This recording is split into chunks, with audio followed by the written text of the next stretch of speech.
and with some help from some people. First of all, I'd like to thank Rick, Chip, and Patty for having all this set up for us tonight. I appreciate that very much. But everybody that I went to and I asked for some help, some said, well, that can't work. Some, like Miss Mary, went and tried, and the people that she asked, they kind of faltered on us, okay? Randy Waters showed up at midnight one night to make a map for some people who'd flown in from San Francisco. Johnny sang karaoke down at the marina at Lake City with some people from Mongolia that we were talking to. But some of you are here because, number one, this is a group of outstanding citizens in this county. And things that they said couldn't be done, we've done. But as things went along and things progressed, I wound up filing a lawsuit. And you're going to meet the man here just in a minute that called me on the phone and said, "Are you the guy that filed the lawsuit?" And I said, "Yes, I am." He said, "Well, if we decide to come there and do something, how big a problem are you going to be?"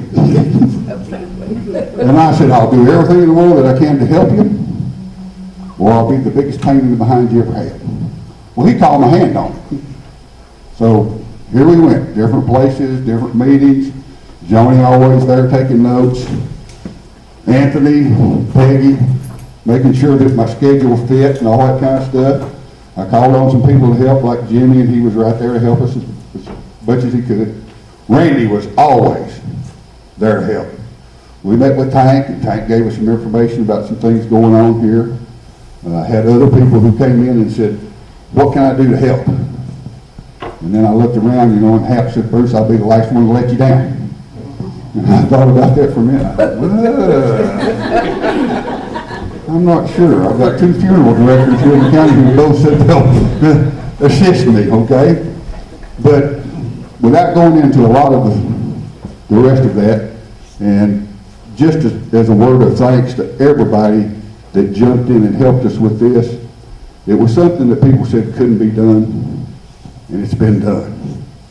We'll talk about that a little individually, but I want to introduce Robert Crowder and Dale Murray. Robert's going to, with Stearns Energy, is going to make an announcement, and then the floor is going to be open for some questions and answers. After that, they're going to want to meet people. They're going to want to talk to people. Because one of the things that really impressed me about these guys is they want to be part of the community. They don't want to just kind of pass by and blow us a kiss and keep on going. They want to be part of this community. And I want y'all to feel comfortable at talking with them, and if you want to ask them something, feel free. Some of you already done stuff to help us with this project. Some of you volunteered. Some of you are going to volunteer. You don't know it yet. But we'll get to that stuff later, okay? So, without any further ado, I'm going to introduce Robert and let him talk to you for a few minutes. And when he gets finished, though, I do have one thing that I want to add at the end. Robert?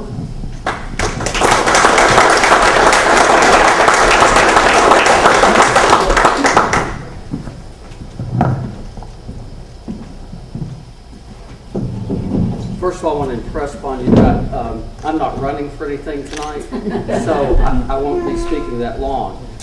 What I would like to do is just kind of tell you what we're going to be doing. Can you guys hear? Okay. What we're going to be doing, and then take some questions from each of you, or anyone who wants to ask one. Dale and I are Stearns Energy. Stearns Energy will be opening the Stearns Mine number 2 seam for production in the first or second quarter of next year. Yeah.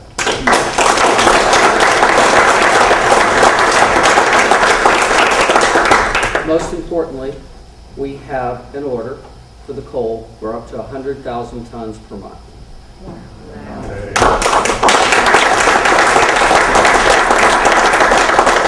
We will start out mining 30,000 tons a month, probably in March or April, and work up to 100,000 tons per month by September.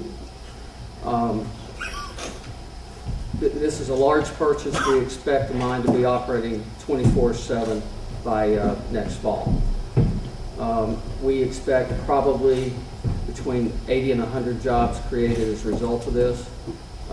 We will be looking to hire as many people as we can from the local area. At some point, we will set up when we're ready, we will set up a website so that we can announce the type of talents and skills that we're looking for and invite people to apply for those jobs. So we will have a plan for that at some point. Another thing I wanted to mention is how much we have become excited about being a part of the rich history of the Stearns mining business. And that is actually the reason we named this project Stearns Energy. So we're excited to be a part of this community. I would also like to thank some of your public officials. I know Sheriff Waters is not here yet. He's in foot pursuit, he said. All right. First of all, I want to thank Sheriff Waters for a couple of things, and I'll thank him personally when he gets here. Anytime we've needed him to come out and help us, he's been there. One, he was a good source of information about the 1.5 seam when we were considering mining it, and he gave us a lot of firsthand information that was very valuable. Number two, his kind of enthusiastic moral support, and whenever we would have someone to come in to look at buying coal or to inspect the mine, Sheriff Waters was always there, and we would tell them that if they didn't agree with us, that Sheriff Waters would give them a ride. So he was very effective there. Something about having a gun and some handcuffs really gets your attention. But he did a great job for us. And then Bruce, we can't thank you enough for what you've done. Bruce, there have been a couple of times during this process over the last 14 months that it was looking a little bleak and getting order for the coal, and I expressed that to Bruce, and his enthusiasm never wavered, let me tell you. And so anytime we even thought about not doing this, he tied us back in, and so he's a big part of this going forward, and I want to thank you very much. All of you should be proud of your public servants. Citizens of this county should know they worked very hard.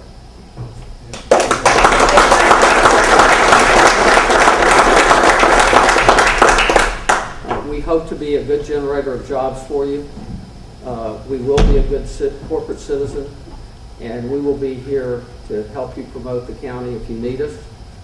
If you have a company considering relocating and you need some help with that, we're available. Sheriff Waters just walked in. I just got through thanking.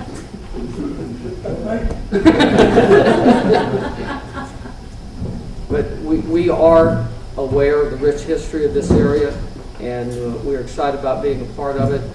Generally what we're going to do, if Dale and I can answer any questions at this time, we'd be glad to do so.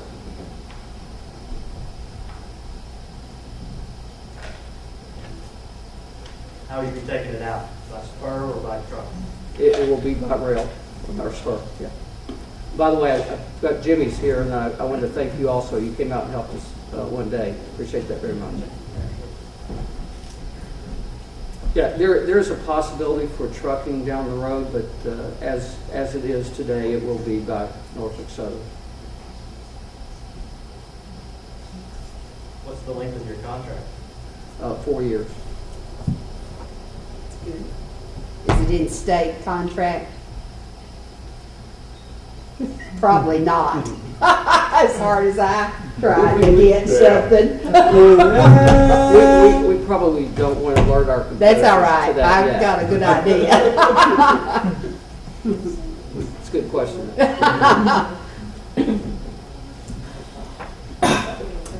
How soon, Robert, do we expect to see some movement going on the Warsher and the Pratt plant and things of that nature?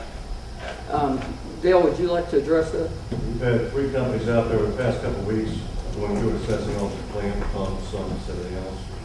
You'll probably start seeing some equipment mobilized on the property in the next 3 to 4 weeks on the plant.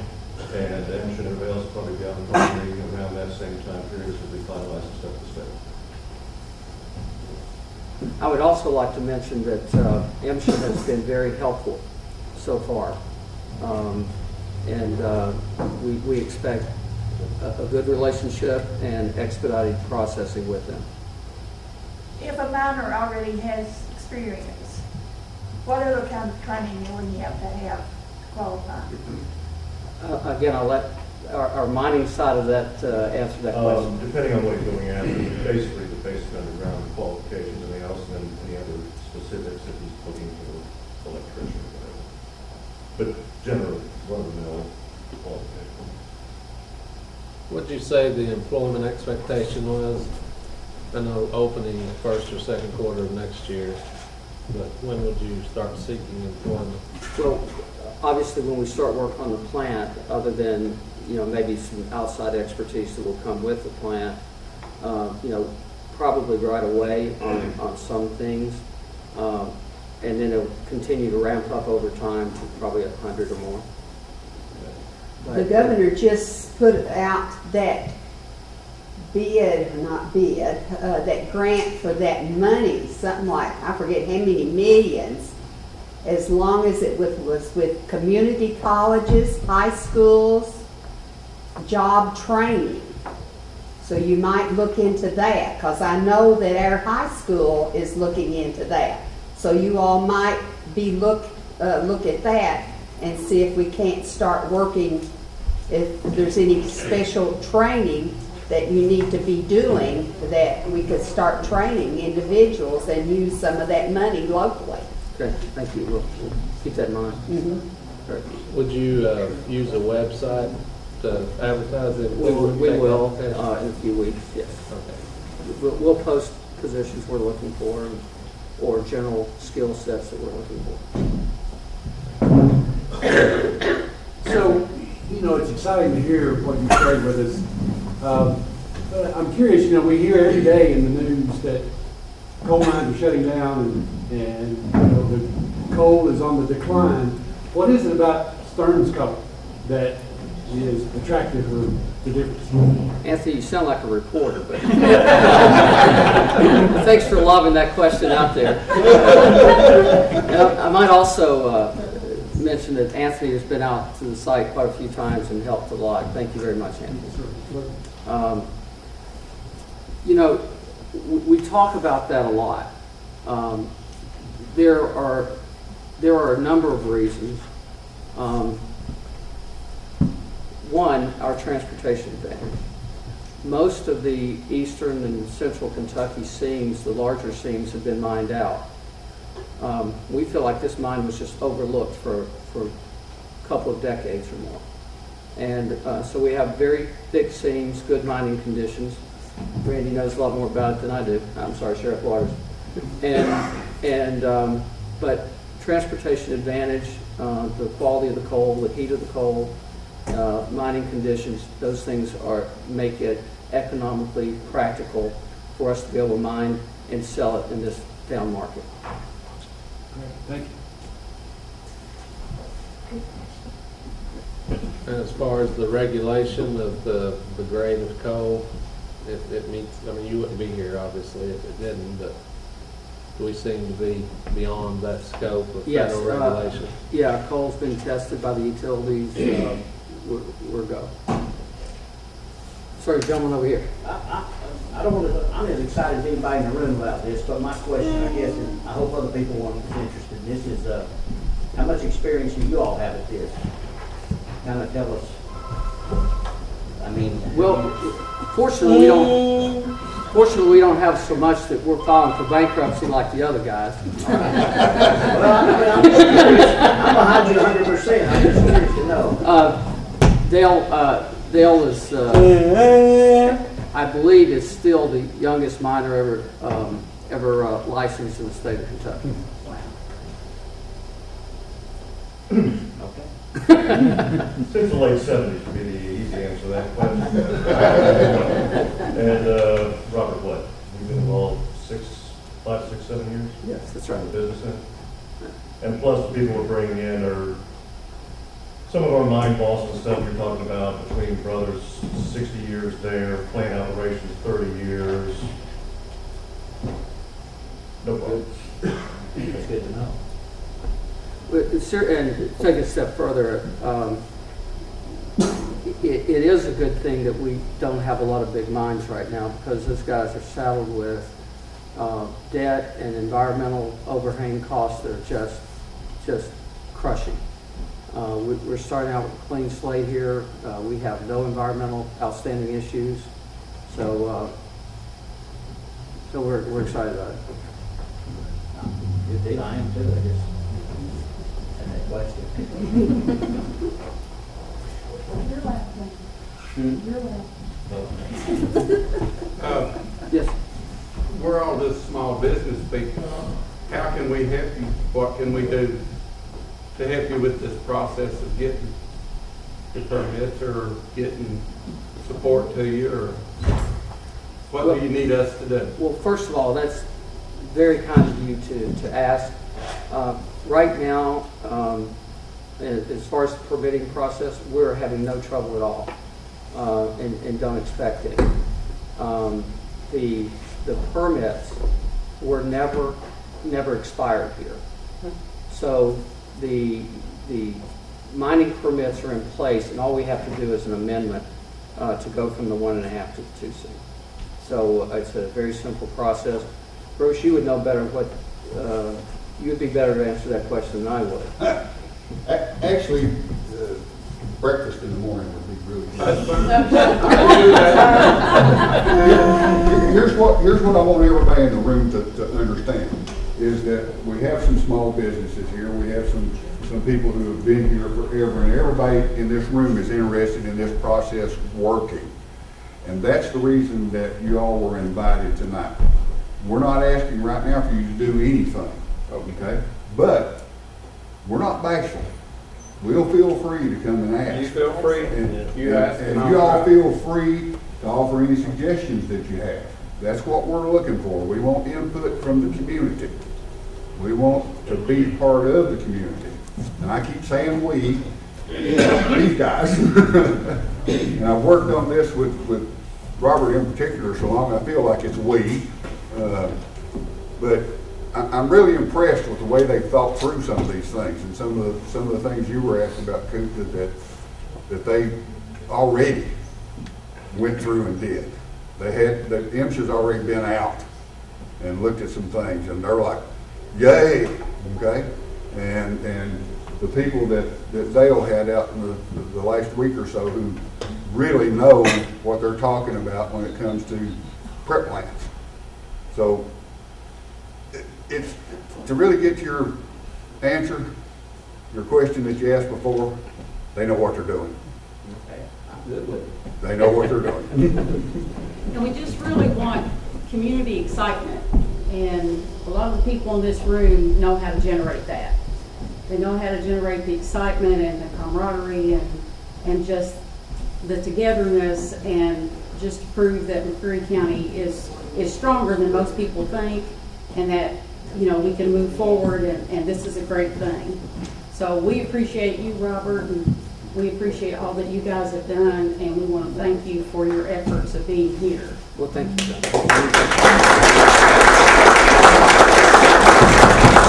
also need to mention Central Wise. It was a surprise and a pleasure to meet you tonight. I was going to say, Robert and Dale and everybody in the room, if I've not met you, I'm Max Wise, state senator, and even though I live in Taylor County, I don't look at counties in my district. I'm excited for McCreary County. Please know going forward, anything I can do, you have my God's honest word, I will do whatever I can for this county. And if anybody knows how I've been in my 2 years in office, if you give me a phone call or a text message or an email, I will reply, and I'll be right back in touch with you all. So anything in Frankfort that I can do, I'm there to help. So please don't hesitate to call on me. Thank you very much. You're welcome. Greg just asked a question over here. Do you want to ask Robert? No, I just wanted to, I know fiscal court has been no help. And the county judge. And the county judge, I'm just wondering if they were as excited as we are about y'all coming to town. I can't imagine they would not be. Yeah.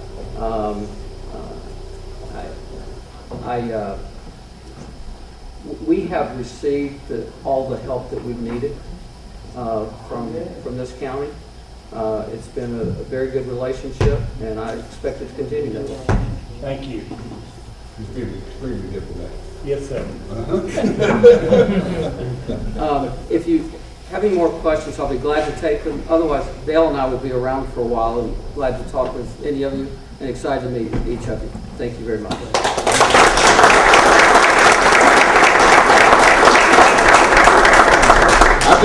I've just got one thing to toss out here, and this is the lawyer part of me, okay? When you put this out to people, be sure and ask them not to go over to the mine site. Be sure and tell them that the information is going to be coming out in a structured manner, and they'll know where to go apply for a job and when the jobs are open and those kinds of things. Because if we get people running in and out over at the mine site, all that's going to do is delay. Then MSHA's there and they're all upset, or somebody falls off of something, and then we've got a problem. So if you would, try to encourage everybody not to go over there. Bruce, is the website already been? Not yet. Not yet. We'll have that up pretty soon though. Okay. And other than that, everybody feel free to get up and mingle.